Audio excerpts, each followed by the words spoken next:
வணக்கம். மீண்டும் எம்பிக்களுக்கு சம்பள உயர்வு. சபையை முடக்குவது, அடிக்கடி வெளியிடப்பு செய்வது, கையில் பதாகையுடன் வெளியே வந்து கூச்சல் போடுவது, இதற்கெல்லாம் சம்பள உயர்வா? மாத சம்பளம் 1,00,000 1,24,000 உயர்த்தப்பட்டுள்ளது. தினசரி படி 2,000 2,500 உயர்த்தப்பட்டுள்ளது. மாதாந்திர தொகுதிப்படி 70,000 87,000. அலுவலக செலவு 60,000 75,000 உயர்த்தப்பட்டுள்ளது. தொலைபேசி கட்டணம், இணையதள சேவைகளுக்கு வருடாந்திரப்படி வழங்கப்படுகிறது. எம்பிக்கள் மற்றும் அவரது குடும்பத்தினர் டெல்லி செல்ல ஆண்டுக்கு 34 இலவச விமான டிக்கெட்டுகள் வழங்கப்படுகின்றன.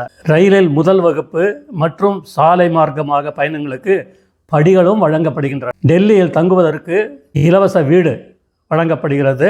ஆண்டுக்கு 50,000 யூனிட் இலவச மின்சாரம், இலவச குடிநீர் வழங்கப்படுகிறது. தொகுதி மேம்பாட்டு திட்டத்தில் வருஷத்துக்கு 5 கோடி ரூபாய் அவர்களுக்கு வழங்கப்படுகிறது.